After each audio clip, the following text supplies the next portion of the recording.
আসসালামু আলাইকুম। আমি জানি না কথাগুলো বলা আমার ঠিক হবে কিনা। তো আমার বাসা হচ্ছে উত্তরা দিয়াবাড়িতে, মাইলস্টোনের পাশেই। সো আমার দেবর, সে হচ্ছে মাইলস্টোনের student. R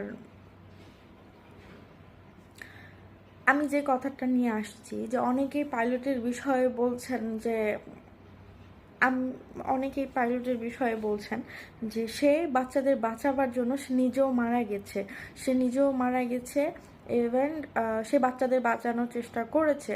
I don't know সে কি করেছে না করেছে, এটা কেউ বলতে পারবে না। কিন্তু সে, আপনারা সবাই বলেছেন, একটা তার সাইডে একটা বাটন প্রেস করলে সে বেঁচে যেতে পারতো। আমার জানা মতে আমি যতটুকু জানি, ইভেন অনেকেই জানে, সে বাঁচার চেষ্টা করেছে। তার প্যারাশুটও দেখা গিয়েছে। ইভেন সে প্লেনের ভিতরে ছিল না, সে প্লেনের বাইরে অন্য অন্য একটা সেকশনে গিয়ে পড়েছে, অন্য একটা ক্লাসে গিয়ে পড়েছে। যেই ক্লাসে বিমান পড়ে গেছে, ক্লাস 3 ওইখানে না, উনি অন্য একটা জায়গায় গিয়ে পড়েছে। ওনারও হাত পা পুড়ে গিয়েছে। কিন্তু আপনারা একটা জিনিস বলি আপনারা কোনো কিছু মিথ্যা প্রচার করিয়েন না, যেটা সঠিক তথ্য সেটাই প্রচার কইরেন। আর মাইলস্টোনের এক টিচারও বক্তব্য দিয়েছেন যে হ্যাঁ, তার সামনেই পাইলট এসে পড়েছেন, কিন্তু তখন ধোঁয়া এবং এমন অবস্থা যে সে চিনতে পারে নাই। সে নিজে আতঙ্ক হয়েছিল, সে বুঝতে পারে নাই যে ওটা সেটা পাইলট কি হচ্ছে, প্লেন থেকে কোনো একটা বস্তু এসে পড়লো। সে এটা বলেছে, মাইলস্টোনের এক টিচার বলেছেন।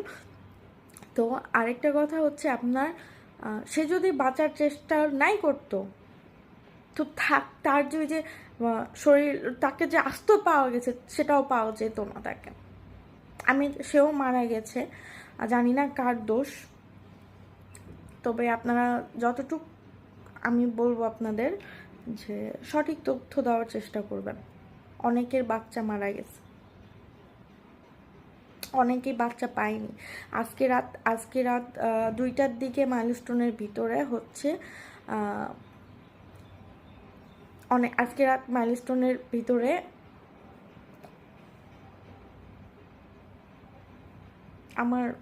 আমি কাঁপছি। আমি যে লাশ লুকায় রাখছিল, আমি যতটুকু শুনছি, একটা ভিডিও দেখলাম, তারা লাশ লুকায় রাখছিল।